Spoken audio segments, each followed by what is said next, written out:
Just recording and we'll get rock and rolling. Okay, so welcome. Coaches Coaching. We've got the man, the myth, the legend, Coach Michael Boyle on with us. We're very excited to have him, and he's awesome to take the time to meet with us. And so we're going to get right into it. And the man needs no introduction. We basically do anything that he says.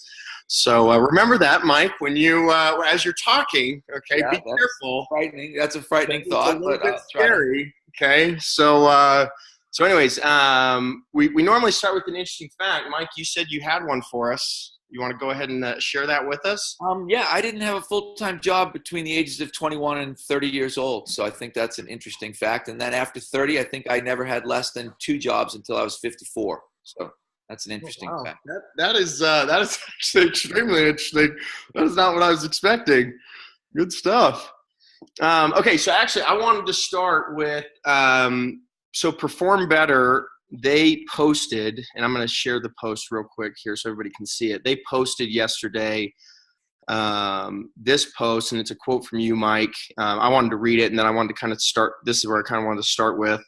And I reposted again this morning. So things I don't do with overweight clients, but thought I would: foam rolling, stretching, core work, single leg work. I know what many of you who are reading this are saying, Mike, these are the are the basic building blocks of your programs. Amazingly, you are right. However, we need to be able to adapt to the needs of our clients, not vice versa. As I always say, I'm not married to any concept. Foam rolling for an overweight client is like working out.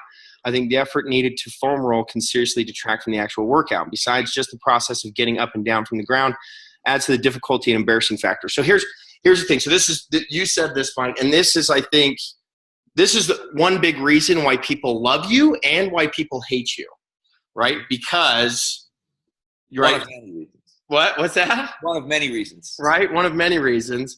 But I think it's relevant because, you look at that and you read it and you go, and if you take it out of context, you read it and you go, okay, this guy is saying the exact opposite of what he's been saying, right?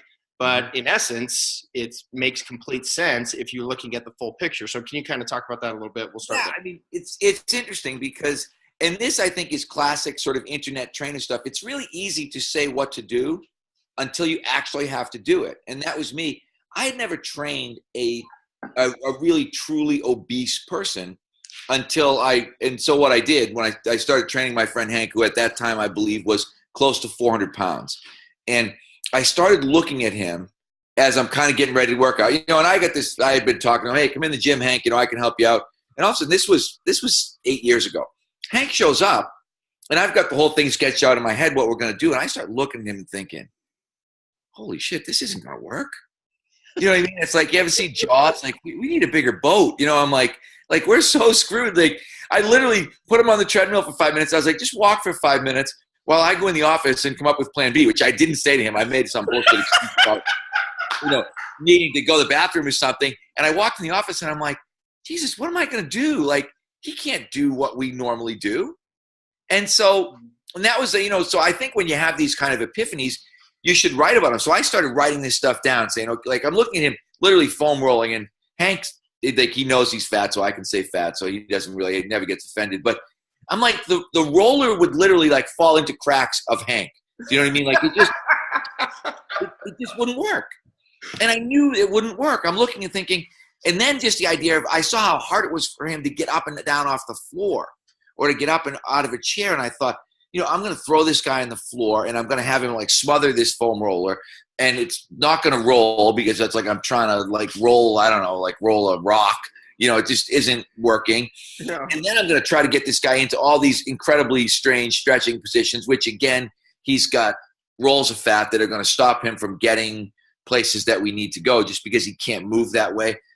So I started thinking, even though I think these things are so critically important, they just don't make sense at that point in time. Do I want to get to the point where we've sort of separated muscle from fat enough where this guy can benefit from foam rolling and where he moves well enough where he can get into the stretching positions? And that's why I said even single leg work. I mean, you start thinking about split squats when you're 370, that's a pretty big load. That's a big load. I mean, I'm thinking, I don't know if he can get up. Like if we did a split squat, would he just be stuck there? He's just never getting up. He's just stuck. That's it. And so, I literally put together a workout. I said, okay, the big part of the workout is, we're going to bodyweight squat.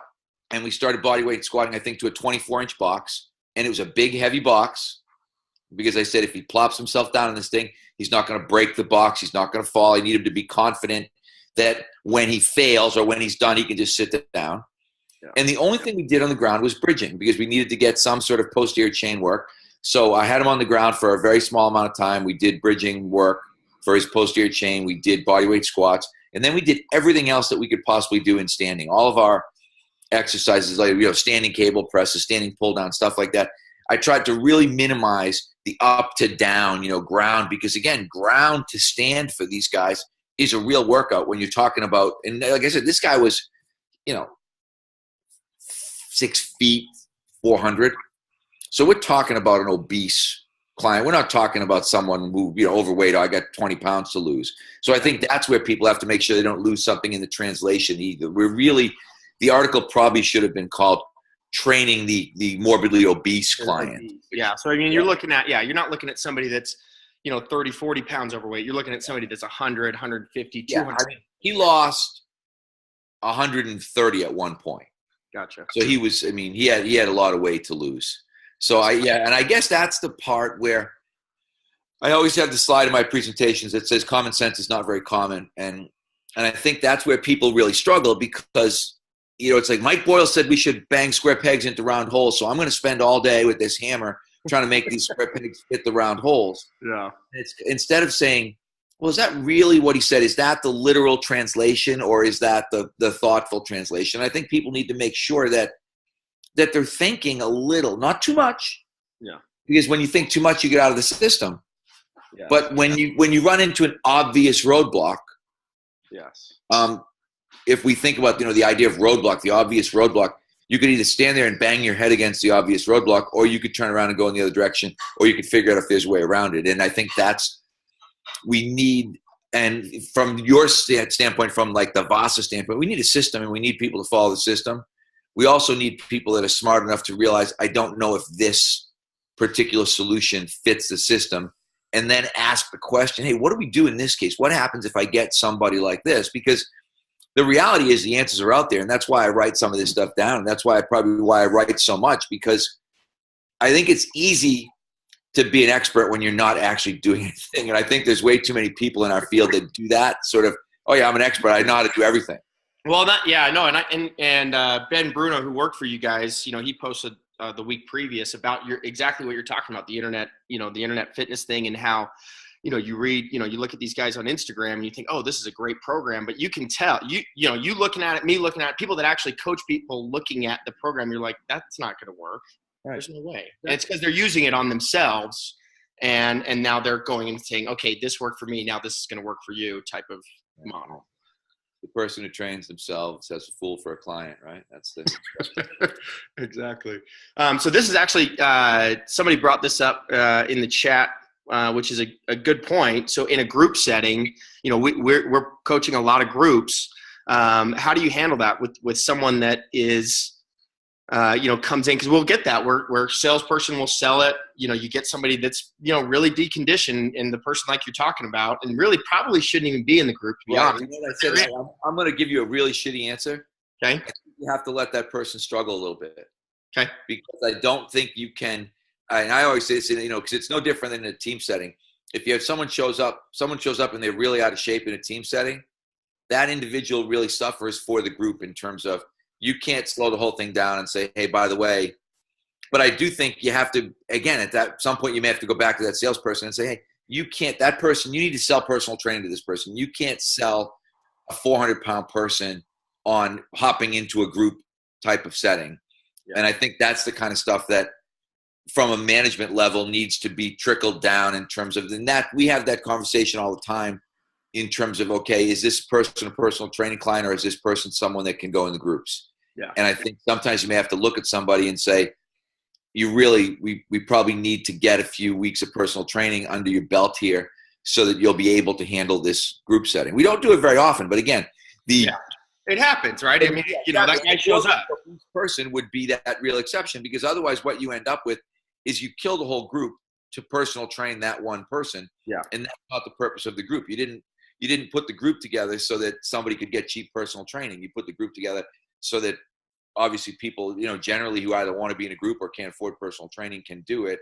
Yeah. And so I think, again, there's not sort of a simple stock answer, but you have to evaluate that situation and figure out, okay, can I get this person through it? Yeah. Without, because again, we have to talk about the do no harm idea. Is this person going to be harmed by trying to do this? Yeah. No, for sure. Or are they going to be embarrassed? Are they not going to come back? Because I think with the obese person, the embarrassment factor is much larger than anything else in terms of just realizing.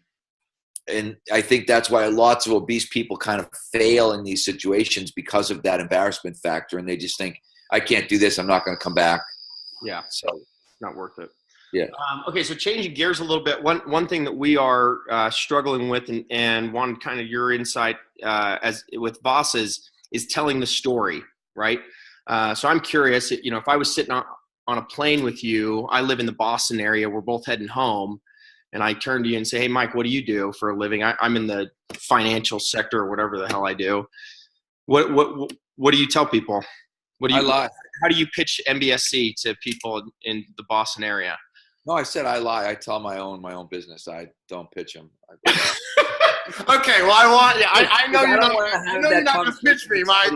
I always said, I'll give you my classic example. It's like, you start talking to somebody, trying to explain to them what you do, and they look at you and go, yeah, I got a Bowflex. And you're like, yeah, like, we don't have anything in common.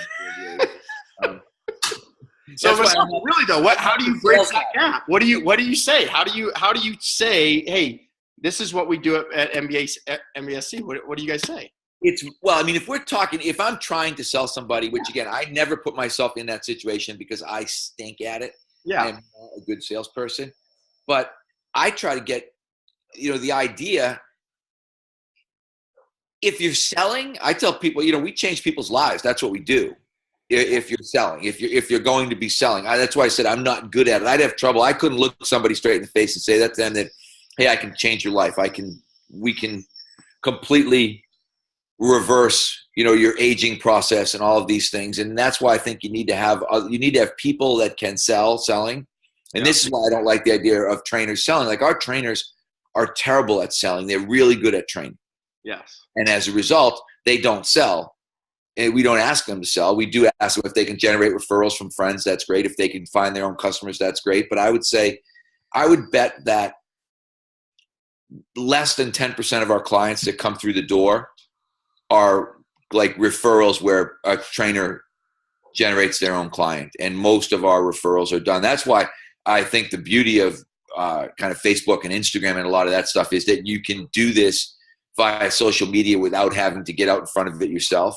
Yeah. And I think what you guys do a great job of is posting and educating, and it's the passive sale. It's right. They see you enough times and they go, hey, yeah, these guys know what they're talking about. This is awesome type of thing. Exactly. We position ourselves as the experts so that when somebody is looking for that, they're going to find us. They're going to come to, it's like if you Google search, you're probably going to hit us even by accident if you're just looking for whatever, personal training or group training or whatever in our sort of geographical area. But I will really admit that I avoid that kind of conversation like the plague. because I'm just not good at it. And I have I totally understand. Cause I get the same thing. You get the person that's like, oh, the Bowflex or I run every day and they really should not be running or, and I had a lady yesterday, I was at the doctor's office and she's like, yeah, I've been fortunate. I've never, she's 48 years old and I've never had to worry about exercising. It's just never something I've had to worry about. I'm thinking, what are you talking about? That doesn't even make sense. What you said just makes absolutely no sense. But okay. But when you think about it, she looks at it and she's saying to you, I'm not fat. Yes, exactly. I don't dislike the way that I look. Therefore, she has no thoughts about the internal workings of her body. That's not what she's thinking about at all in terms of, she's not thinking about sort of what any of the plumbing is running like. She's just saying, I look in the mirror, I don't look that bad. Why do I need to worry about exercise? And I think that's the problem, is that we've got a real problem in terms of talking to people about exercise, because people really don't understand. And so sometimes I'll say, well, I'll be, because 99% of the time with my wife, and if someone does sort of get me to that point of, what kind of business, like, well, I own a gym. And she's always like, it's not a gym. And I'm like, well, yeah, it's a gym, but it's not really a gym. Like, you can't be a member, you can't just buy a membership, and people are always, it's more confusing. The more I talk to somebody, the more confusing it gets, because it's really hard to look at somebody and say, without sort of being self-aggrandizing, that, well, what do you do? Like, well, I write books and they're in, 8 different languages, and I travel all over the world and talk to people about training, and we've got a system of training that people are buying, and we've sold, thousands of certificates. Do you know what I mean? It's like, if someone really wanted to know, they'd be like, oh, what an asshole this guy is. Like, I can't believe who I think could tell me all about himself, right? Man, that's awesome. So you end up with this sort of very understated, like, oh, I own my own business, let's not talk about it. And okay, so let me ask you this. So speaking of kind of being big deals, who do you kind of look to? Who's kind of the 1, 2, 3 guys that you look at in the industry, and when they say something, you kind of stop and pay attention to what they're saying? Who are those guys for you? What's really interesting? I think that changes all the time depending on what I'm interested in. It's really interesting. So lately I've been reading a lot of Tony Holler stuff, who's a track coach, high school track coach and chemistry teacher from outside of Chicago. You know what I mean? And you look and think, why would Mike Boyle be listening to some high school track coach from outside of Chicago? And I would say, because that high school track coach is really smart and has some good ideas. And so I think it's always changing. I have probably spent. So Tony right now, who Holler is Holler. Okay. And then who else? 1 or 2 others that you're kind of into right now? I mean, that I'm kind of into right now. So another guy's name's Rob Asis, ASSIS. He's a high school track coach in Illinois. And then Cameron Joss, who's half my age, who works for DeFranco. These are kind of people that have piqued my interest in terms of they're really smart people who are doing some cool stuff that kind of applies to where we are right now. Like, we're playing around more kind of with some of our speed development stuff and some of our power development stuff. So I think it really varies. I also I'll tell you, Alan Cosgrove is a guy, when Alan says something is interesting or that I should look at something, I do, because Alan does his homework. He's really well read. He's really, really smart. I mean, I listen to Ben. Even same thing. Ben's half my age, but Ben Bruno's a really smart guy. And when something piques his interest, I listen. Yeah. So, it would be hard for me to say, 1 or 2 or 3 guys, because I do spend a lot of time during the course of the day reading stuff and looking. I mean, really looking at tweets. Okay, is this interesting? Bang, clicking on something. Like I said, Cameron Joss is a classic example. I had no idea who the guy was. All of a sudden, I realized he's on everybody's podcast. And then I said, I should probably listen to one of these podcasts. And I listened, and I was like, this kid's pretty sharp. He's and then I listened to probably 5 different podcasts that he did with 5 different guys, because he sort of became like guest of the month for November or something for a lot of people.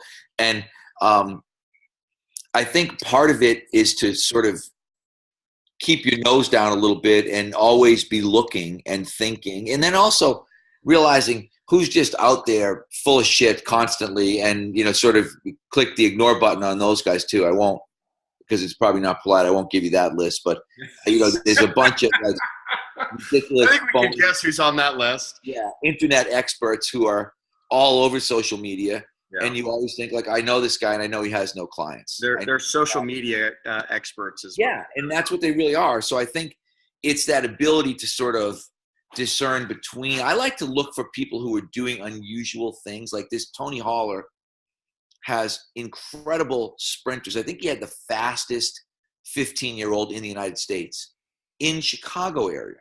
So if you think about having incredibly fast people when you can't run outside, generally speaking, that's why when you think about like Jamaica and places like that, track and field, people always want to be where it's warm. The reason Charlie Francis piqued my interest, 30 years ago, was that he was developing world-class sprinters in Canada. And I used to say to people, that's like a Mexican hockey team. You know what I mean? It's not where you're supposed to be finding Olympic medalists in sprinting. You would not think, well, I'm going to go to a really cold, really snowy area with very few indoor tracks, and I'm going to end up with a lot of medalists. And when somebody does that, that's when you should be like, I wonder what that guy's doing. Why is that happening over there in a place where it really shouldn't be happening? kind of that outliers type of. Exactly. Yes. I mean, that you're looking at that sort of hothouse idea if you've read Outliers and saying, okay, where's something unusual happening that I should look at? And then I need to like pull that string a little bit and try to figure out what the correlation is. I can remember the same way I was fascinated with Don Chu when I was young. You know, Don, and it makes Don feel really old, but Don's probably in his 70s now. And I'm almost in my 60s. But so that meant like when I was 21, he was 32 or 33 or something like that. But I remember him saying that he had jumpers in the Division I long jump and triple jump track and field. And he was a Division II school. And I remember thinking, this guy is clearly doing something right. Why does every year he has one or two guys in the Division I field at a Division II school? Yeah. And, you know, and so he was another guy, and he was a strength coach, a physical therapist, and, you know, and then coaching like track on the side at Cal State Northridge. And it was kind of like, oh, I should be paying attention to what this guy's doing too. So I think that's a big part of it, is looking at stuff and saying who's having unusual results in unusual places. Yeah. So speaking of that, you know, you know, we would consider you as one of those guys as being kind of an outlier and somebody that, you know, people listen to and things of that nature. You know, so we have other people that want to be aspiring fitness models, just like you, Mike, right? Oh, yeah. So with that being said, though, but listening and they're not looking. So really, though, what's been kind of some things that you think have happened and that have gotten you to where you're at? You know, because sometimes, you know, one thing is you know, one thing that helps is you're, you know, in your late 50s, right? So you've been doing this for a really long time. So that's a huge thing, right? But definitely, you know, how do some of these guys maybe shorten the gap, or is it just that it is what it is? There's a gap and you got to just go through it and you got to do your 10,000 reps. Tell us a little bit about that. I don't think there is necessary. I think there's a gap. Yeah. I mean, you got to do it. I don't think it takes, I think luckily for people, there are people like me. One is to listen to people older than you. I always say to people, one advantage that I have is experience. I've done a lot of stuff wrong.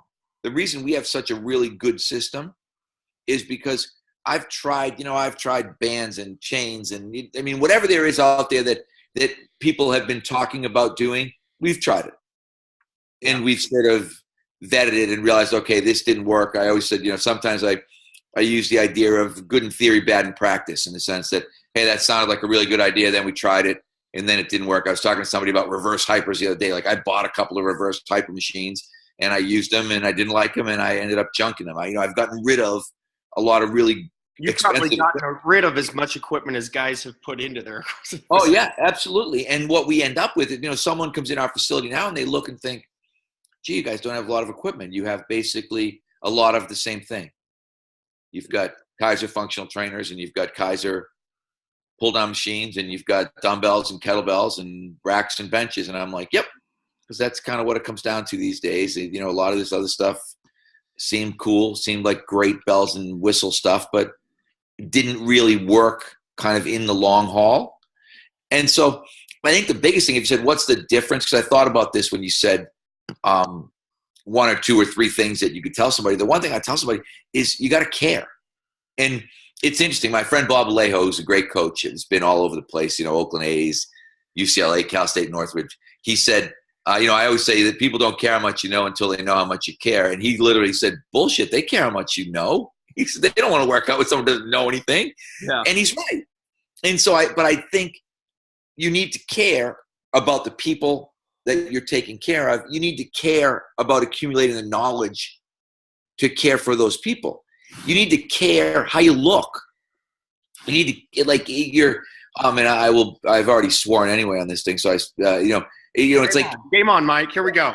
We should just talk about, like, your give a shit meter needs to be on high. Do you know what I mean? Like, I had a coach one time who would always be like, his give a shit meter's on low. Like, that kid, he just got a low give a shit meter. I love that. Give a shit meter. Mike, yeah. We're stealing that one. It's stolen. Yeah. It's already done. Put that on the wall behind you, like, give a shit meter. You know, it's got to be high.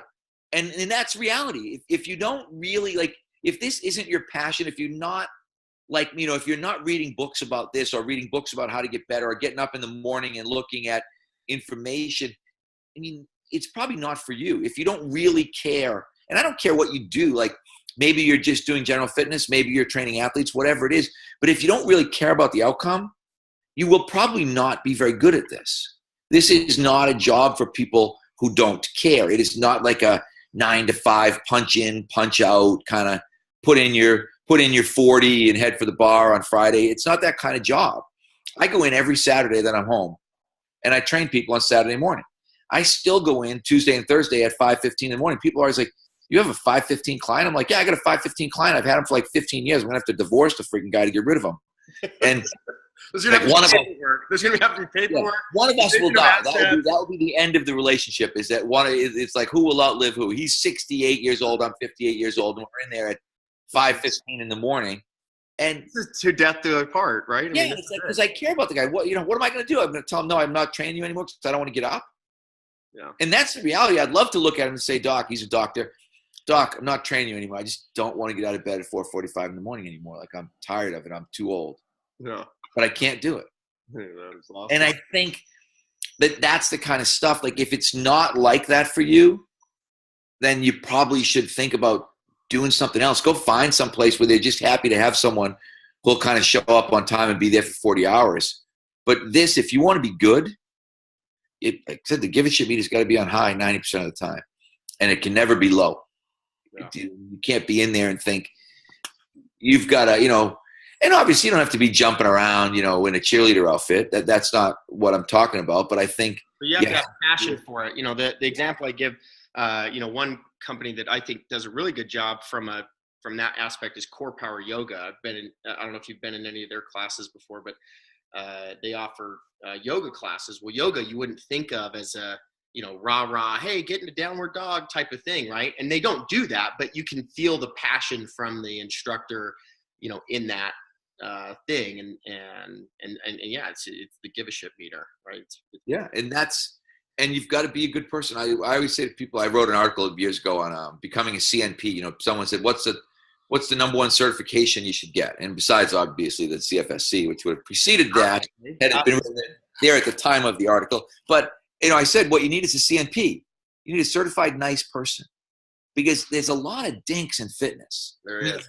There's a lot of people that are way more worried about them. I always said, like if you're the guy, in his little brother's T-shirt, carrying his food around in Tupperware, talking to your clients about when your next workout is and when you're going to do legs again, you're a dink. Like, you're never going to be successful. Okay? Let me ask you this. Okay, so let me ask you this on that. How do you guys do training at MBSC with kind of the experience? Are you guys just looking for good people, good dudes? What do you guys? How do you guys?